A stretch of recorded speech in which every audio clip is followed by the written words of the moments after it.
Hello students, आज के हम इस वीडियो लेक्चर में बात करेंगे बेंडिंग स्ट्रेसेस की न्यूमेरिकल प्रॉब्लम्स पर। इसके पहले वाले वीडियो लेक्चर में हमने बात की थी बेंडिंग स्ट्रेस के कॉन्सेप्ट पर, बेंडिंग फार्मूला, फ्लेक्सुरल फार्मूला जिसे हम कहते हैं, उसके बाद सेक्शन मॉडुलस के ऊपर, मोमेंट ऑफ रेसिस्टेंस के ऊपर, डिस्ट्रीब्यूशन ऑफ शियर स्ट्रेस के ऊपर। तो वो जो हमने बेंडिंग फार्मूला देखा था, उस बेंडिंग फार्मूला का क्या यूज है, किस तरह से हम उस बेंडिंग फार्मूले का यूज करके प्रॉब्लम को सॉल्व कर सकते हैं। कुछ प्रॉब्लम्स हैं जो एग्जाम्स में पूछी जाती हैं और जो बेसिक कॉन्सेप्ट को कवर करती हैं, उन प्रॉब्लम्स को इस वीडियो लेक्चर में लिया गया है। तो आज हम इस वीडियो लेक्चर में देखेंगे कि किस तरह से बेंडिंग इक्वेशन का हम यूज करके प्रॉब्लम को सॉल्व करते हैं, कैसे मोमेंट ऑफ रेसिस्टेंस निकालते हैं, कैसे हम लोड निकालते हैं, या जो भी पूछा जाता है उसको हम फाइंड आउट करते हैं with the help of bending equation. So let's start bending stress numerical problems. इसका कोर्स आउटकम वही है जो हमने बेंडिंग स्ट्रेस में देखा था। Determine the bending and shear stresses in beams under different loading conditions. Course outcome means your name of chapter.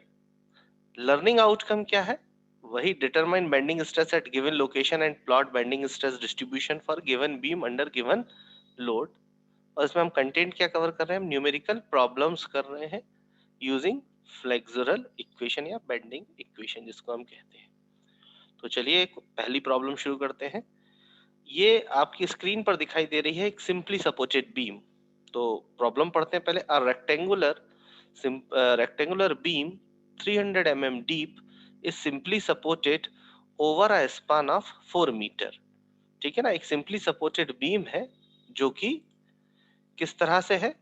Simply supported है 4 metre के स्पान के ऊपर। 4 मीटर का स्पान है, ठीक है ना, और सिंपली सपोर्टेड है। और इसकी डेप्थ कितनी है? ये डेप्थ है 300 mm। बराबर, ये दिखाई दे रहा है हमको, ये 300 mm है, ये डेप्थ है। इस पर कुछ यूडीएल लगा हुआ है, ये यूडीएल दिखाई दे रहा है, डब्ल्यू किलोन्यूटन पर मीटर का। What UDL per metre the beam can carry. तो प्रश्न ये है कि यदि 4 मीटर का स्पान है, 300 mm की डेप्थ है, तो कितना यूडीएल ले लेगी यदि if the bending stress is not to exceed, यानी कि एफ मैक्स या F permissible stress 120 newton per mm square है। और इसका मोमेंट ऑफ इनर्शिया ऑलरेडी दिया हुआ है, take I 8 into 10 to the power of 6 mm to the power of 4। इसमें हमको क्या क्या दिया हुआ है? हमको बेंडिंग स्ट्रेस दिया है 120 न्यूटन पर एमएम स्क्वायर, हमको मोमेंट ऑफ इनर्शिया दिया हुआ है 8 into 10 to the power of 6 mm to the power of 4। अब स्पान दिया हुआ है L into 10 to the power of 3 mm. Metre को हमने एमएम में कर लिया जिससे सारी यूनिट एक समान हो जाए। अब ये पूछता है कि ये y, हमने देखा था y क्या होता है? y होता है इसकी न्यूट्रल एक्सिस से एक्सट्रीम फाइबर की दूरी। तभी हमको मैक्सिमम स्ट्रेस मिल रहा है ना। परमिसिव यहाँ क्या कह रहा है? इज नॉट टू एक्सीड, मतलब मैक्सिमम वैल्यू है। तो मैक्सिमम वैल्यू बेंडिंग स्ट्रेस की कब मिलती है? जब y मैक्स होता है। तो y मैक्स कहाँ होगा? इसकी न्यूट्रल एक्सिस इसके हाफ से जाएगी ना, 150 पर जाएगी, और ये एक्सट्रीम फाइबर कितना होगा? 300 का हाफ, तो 300 का 150 mm। तो हमने क्या निकाल लिया? y। आपको याद होगा रेक्टेंगुलर सेक्शन के लिए y मैक्स की वैल्यू क्या थी? d/2। तो बीम कैसी है? रेक्टेंगुलर है, सो d/2। तो डेप्थ कितनी है? 300, इसका आधा कर लेना है, सो d/2 इज 150 mm। अब हम यहाँ पर देख रहे हैं कि बेंडिंग फार्मूला क्या होता है? m/i is equal to f/y। पूरा फार्मूला क्या होता है? m/i is equal to f/y is equal to e/r। हम किन्हीं भी दो टर्म को एक साथ लेकर सॉल्व कर सकते हैं। यहाँ पर हम कौन सा टर्म लेकर चल रहे हैं? m/i is equal to f/y। हमारे पास m नहीं है, moment of resistance maximum bending moment के बराबर जो होता है वो नहीं है। I है 8 into 10 to the power of 6, f है 120, y 150, ये हमने अभी निकाला था। ये देखिए, y 150 I दिया हुआ था और f दिया हुआ था। हमने m की एक वैल्यू निकाली जो कि हमारा moment of resistance is 64 into 10 to the power of 5 newton mm। Okay, ये हमने एक मोमेंट ऑफ मूवमेंट की वैल्यू निकाल ली, लेकिन हमको तो मूवमेंट की वैल्यू पूछी ही नहीं गई है। हमको तो क्या निकालना है, हमको निकालना है यूडीएल की वैल्यू। क्वेश्चन में क्या कह रहा है वो, what UDL per metre the beam can carry, मतलब कितना यूडीएल बीम ले सकती है। सो ये देखिए आप, कितना यूडीएल ले सकती है। हम जानते हैं कि जो मूवमेंट ऑफ रेसिस्टेंस है वो किसके बराबर होता है, मैक्सिमम बेंडिंग मूवमेंट के बराबर होता है। मैंने पिछले वीडियो लेक्चर में एक चार्ट दिया था, आपको याद होगा, जिसमें वैल्यू लिखी हुई है। आप चाहें, जो लोग अभी पहली बार ये वीडियो देख रहे हैं वो पुराना वीडियो देख लें, बेंडिंग स्ट्रेस का, कॉन्सेप्ट ऑफ बेंडिंग स्ट्रेस का, तो आपको वो चार्ट मिलेगा जिसमें simply supported beam subjected to UDL, उस पर क्या, अगर मैक्सिमम बेंडिंग मूवमेंट की वैल्यू क्या होती है, डब्ल्यू एल स्क्वायर बाई 8। ये मैंने आपको पहले ही बताया था। Maximum bending movement of simply supported beam is W L square by 8। ये आपको याद रखना है, क्योंकि सिंपली सपोर्टेड बीम है, यूडीएल से सब्जेक्टेड है। तो movement of resistant maximum bending movement के बराबर होता है, तो हम इन दोनों को इक्वेट कर देंगे। तो m is equals to W L square by 8, और where m is equals to 64 into 10 to the power of 5। इन दोनों को इक्वेट किया, w की वैल्यू सॉल्व कर दी, 3.2 न्यूटन पर mm, जिसको हम कह सकते हैं 3200 न्यूटन पर मीटर। आप इसको किलो न्यूटन में भी परिवर्तित कर सकते हैं, ये डिपेंड करता है आपके ऊपर। तो ये हमने इसको सॉल्व कर लिया। तो आपने इस वीडियो लेक्चर की पहली प्रॉब्लम में देखा कि किस तरह से हम मूवमेंट ऑफ रेसिस्टेंस को हमने इक्वेट किया मैक्सिमम बेंडिंग मूवमेंट के साथ, किस तरह से हमने बेंडिंग इक्वेशन का यूज किया, और एक सिंपली सपोर्टेड बीम जो कि सब्जेक्टेड थी यूडीएल से, उसका डब्ल्यू की वैल्यू फाइंड आउट करी। अब देखते हैं हम अगला प्रॉब्लम। चलिए, इस प्रॉब्लम के बाद हम अगली प्रॉब्लम लेते हैं। ये प्रॉब्लम मैंने बुक से स्कैन की हुई है। अ steel plate of width 120 mm and of thickness 20 mm is bent into a circular arc of radius 10 meter. Determine the maximum stress induced and bending moment which will produce the maximum stress. Take E, capital E, that is moment, this is modulus of elasticity, is equals to 2 into 10 to the power of 5 Newton पर mm square. क्या कह रहा है वो, एक steel plate है जिसकी width है 120 mm और उसकी थिकनेस है 20 mm। Okay, is bend into circular arc, मतलब 120 mm बाई 20 mm की एक प्लेट को 20 mm उसकी थिकनेस है और 120 mm उसकी विड्थ है, उससे बेंड किया गया और एक आर्क बनाया गया। उस आर्क का रेडियस था 10 metre. Determine the maximum sorry determine the maximum stress निकालना है। Induce the bending movement which will produce the maximum stress. Okay, हमको डिटरमाइन करना है मैक्सिमम स्ट्रेस जो कि मैक्सिमम बेंडिंग मूवमेंट के प्रोड्यूस होने के कारण हो रही है। Take E is equals to this value 2 into 10 to the power of 5। Width of plate B 120 mm, यहाँ पर थिकनेस ऑफ प्लेट क्या दिया हुआ है 20 mm। यहाँ इन्होंने मोमेंट ऑफ इनर्शिया नहीं दिया था, पुरानी प्रॉब्लम में मोमेंट ऑफ इनर्शिया दिया हुआ था। तो मोमेंट ऑफ इनर्शिया बराबर आई इज इक्वल्स टू, हमने याद किया हुआ है formula, B D cube by 12। पर यहाँ पर क्या है, बी टी है, थिकनेस है, डेप्थ की जगह थिकनेस है, तो बी टी क्यू बाई 12, 120 20 का cube by 12, 8 into 10 to the power of 4 mm to the power of 4। ये इसको हमने सॉल्व किया। रेडियस ऑफ कर्वेचर 10 मीटर यानी 10 into 10 to the power of 3 mm, हमने इसको mm में ले लिया। E की वैल्यू दी हुई है, modulus of elasticity, that is 2 into 10 to the power of 5। Young's modulus के बाद मैक्सिमम स्ट्रेस हमको निकालना है, सिग्मा मैक्स। मैंने आपको पहले भी बताया था कि बेंडिंग स्ट्रेस के लिए नोटेशन स्मॉल एफ या सिग्मा भी यूज किया जाता है, ठीक है। बेंडिंग मूवमेंट हमको फाइंड आउट करना है। हमारे पास इक्वेशन क्या है, ये एफ अपॉन वाई यानी कि sigma upon Y is equal to E upon R ले लिया है। Equation M upon I is equal to F upon Y is equal to E upon R में से ई अपॉन आर ले लिया है और एफ अपॉन वाई ले लिया है या सिग्मा अपॉन वाई ले लिया है। तो सिग्मा बराबर क्या हो जाएगा, E upon R into Y. ये इक्वेशन नंबर 1 हमने इसको दे दिया। हमने इसी को सिग्मा के फॉर्म में लिख लिया, sigma is equal to E upon R, Y इधर चला गया तो वाई मल्टीप्लाई हो गया, इसको नाम दे दिया equation 1। Equation 1 gives the stress at distance y from Na, यानी कि ये y की वैल्यू जो है न्यूट्रल एक्सिस से देगा। Stress will be maximum when y is maximum, ये बात हमने पुराने वीडियो लेक्चर में डिस्कस की थी कि स्ट्रेस कब मैक्सिमम होगी, जब y मैक्सिमम होगा। y मैक्सिमम कब होगा, कि वो न्यूट्रल एक्सिस से एक्सट्रीम फाइबर तक होगा। But y will be maximum eight top layer of और बॉटम लेयर, मतलब एक्सट्रीमिटी पर होगा, या तो टॉप पर या बॉटम पर। तो बॉटम लेयर पर या टॉप लेयर पर है, यानी कि वो हाफ पर है। तो y max is equal to t/2, यानी कि 10 mm, थिकनेस जितनी है उसका आधा। Now equation 1 can be written as sigma max. अब हमने मैक्स की बात कर ली ना, मैक्सिमम की, तो sigma max is equal to E upon R into Y max. Equation वही है, इक्वेशन वही है, बस केवल यहाँ मैक्स इसलिए लिख दिया है कि मैक्सिमम वैल्यू को रिप्रेजेंट कर रहा है।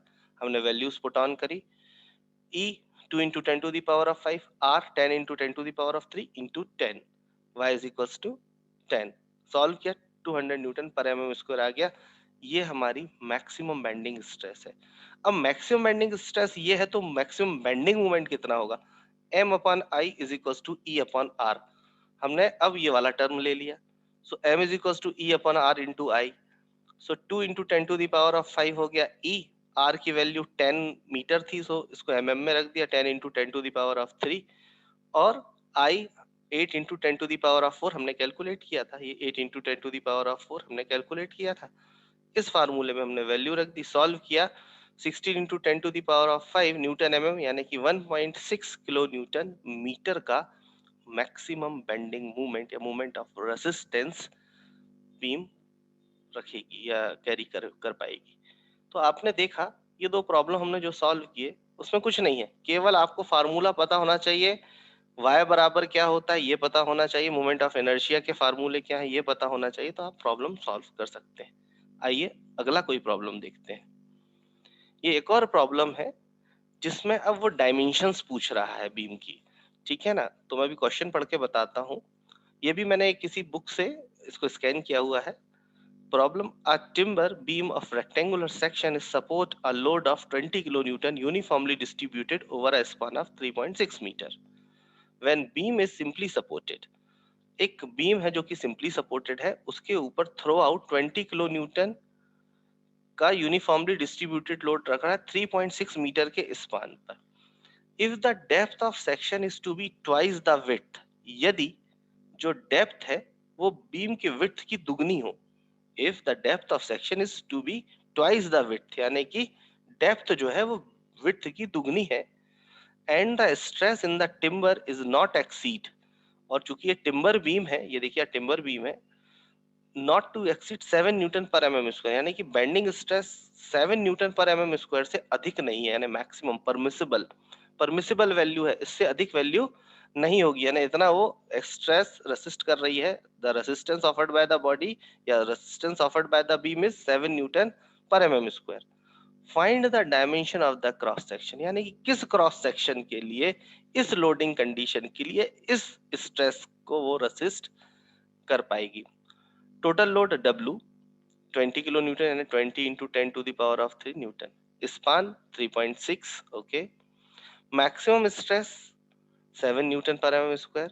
B width of the beam, D is equals to 2B, in the form of B लिख लिया, क्योंकि यहाँ पर लिखा क्या है, depth of section is the twice the width, तो width of the beam is B and depth is 2B। Section modulus हमने पढ़ा था, क्या होता है सेक्शन मॉडुलस, सेक्शन मॉडुलस होता है I बाई वाई, यानी कि BD³ by 12 upon D by 2। तो यहाँ पर डायरेक्ट क्या हो जाता है, BD स्क्वायर अपॉन 6। ये फार्मूला आप देखिएगा सेक्शन मॉडुलस में आपको मिलेगा कि रेक्टेंगुलर सेक्शन का क्या फार्मूला होता है, BD स्क्वायर अपॉन 6। तो Z is equals to D की जगह क्या रख दिया हमने 2B, तो हमको एक इक्वेशन मिल गई 2B³ upon 6 mm to the power of cube. एक हमने Z की वैल्यू रख ली। Maximum bending moment when the simply supported beam carries UDL over the span is at the center of the beam and is equals to small WL square by 8 और capital W into L upon 8। यदि total load ले लिया है यानी W into L आप already ले चुके हो, तो एक W into L करेंगे तो क्या आ जाएगा, WL स्क्वायर। और यदि आपने टोटल लोड ले लिया है कैपिटल W, सो W into L। सो ये वाला हम कैपिटल W, क्योंकि टोटल लोड दिया हुआ है यहाँ पर क्या लिखा हुआ है, टोटल लोड है ना, यूनिफॉर्मली डिस्ट्रीब्यूट। अगर पर मीटर लिखा होता तो हम स्मॉल W लेते, तो WL इंटू 8, तो ये L बराबर क्या हो गया 20 इंटू 3.6, 20 इंटू 1000 इंटू 3.6 अपॉन 8। तो इसको सॉल्व किया, ये आया 9000 न्यूटन मीटर ठीक है ना। तो 9000 इंटू 1000 न्यूटन mm, इसको mm में कन्वर्ट कर लिया तो m की वैल्यू हमको मिल गई। हम जानते हैं equation m is equals to F Z या m is equals to sigma max into Z. So movement ये वैल्यू मिल गई है हमारे पास, z की वैल्यू है in the form of b, maximum sigma max 7 दिया हुआ है। इससे हम b cube equals to 3 into 9000 into 1000 upon 7 into 2 ये सॉल्व करेंगे हम, तो b की वैल्यू हमको मिलेगी 124.47, यानी कि विड्थ होगी 124.5, और इसका हम डबल कर देंगे तो हमको क्या मिल जाएगी, डेप्थ मिल जाएगी। तो आपने with the help of loading moment of resistance निकाला। मोमेंट ऑफ रेसिस्टेंस निकालने के बाद सेक्शन मॉडुलस की हेल्प से आपने डायमेंशन ऑफ द बीम निकाला। तो एक इस तरह का प्रॉब्लम भी बेंडिंग स्ट्रेस में पूछा जा सकता है। एक आई सेक्शन का प्रॉब्लम और करते हैं। तो ये 4 तरह के जो मैंने प्रॉब्लम कराए हैं आप बुक में देखेंगे, आपके प्रीवियस ईयर्स के क्वेश्चन पेपर्स में देखेंगे। तो competitive exam point of view से, आपके university exam point of view से ये क्वेश्चंस, इसी से मिलते जुलते क्वेश्चंस डिप्लोमा लेवल पर पूछे जाते हैं, और आप इन क्वेश्चंस को सॉल्व करने की खुद से भी प्रैक्टिस कीजिएगा। मेरा उद्देश्य इस वीडियो लेक्चर में आप तक फॉर्मूले का यूज किस तरह करना है वो बताना है। चलिए इस प्रॉब्लम को और देखते हैं। A rolled steel joist of I section has the dimension as shown in figure.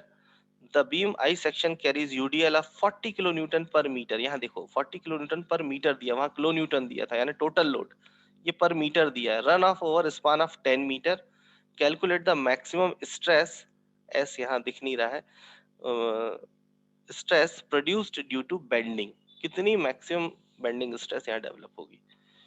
अब आप ये देखिए, ये एक सेक्शन है आपके सामने दिखाई दे रहा है।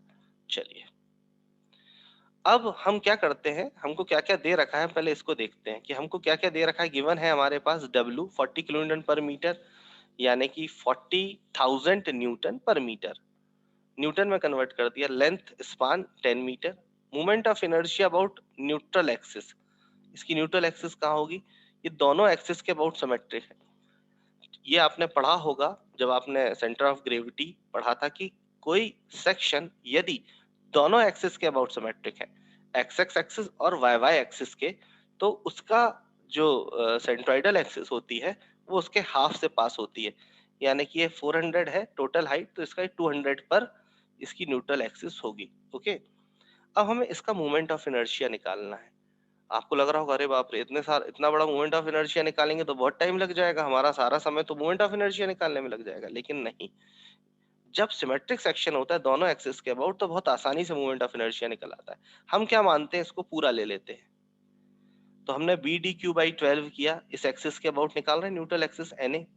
तो 200 हो गया बी 200, डी कितना है 400, 400 का cube by 12।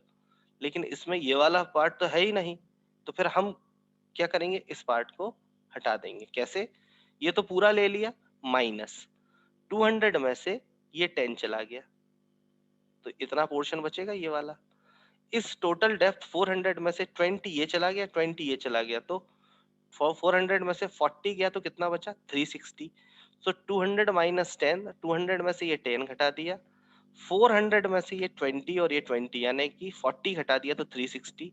So 200 minus 10 into 360 का क्यू बाई 12, इसको सॉल्व किया तो ये आपका 327946666 mm to the power of 4 moment of inertia आ गया। आपने मोमेंट ऑफ इनर्शिया का अगर चैप्टर बहुत ध्यान से देखा होगा तो ये बहुत ही आसान चीज है। हमेशा याद रखिएगा कि प्रीवियस चैप्टर जो आपको पढ़ाए जाते हैं उनका यूज आगे होना होता है, इसीलिए वो पहले से पढ़ा के आपको रखे जाते हैं। बच्चों में टेंडेंसी होती है कि वो सिलेक्टेड टॉपिक पढ़ लेते हैं, इसलिए उनके कॉन्सेप्ट क्लियर नहीं होते। हर चैप्टर का एक अपना महत्व है और वो उसके आगे जाने के लिए प्री रिक्विजिट है।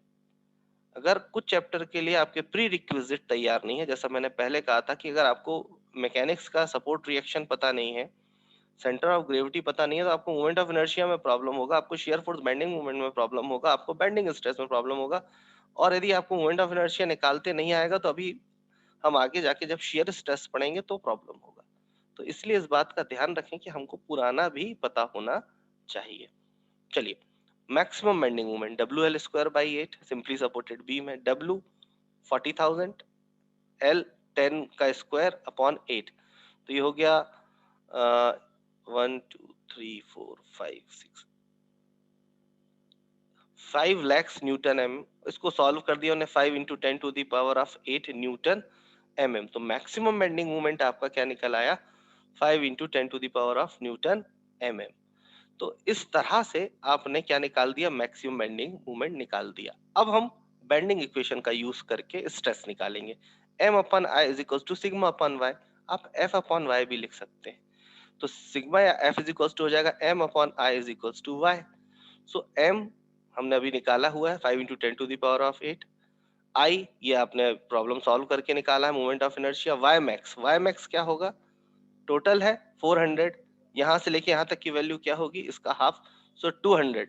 इसको सॉल्व करेंगे तो 304.92 न्यूटन पर mm²। वाई मैक्स 200 कैसे आया, 200 यहाँ से इसका हाफ आया।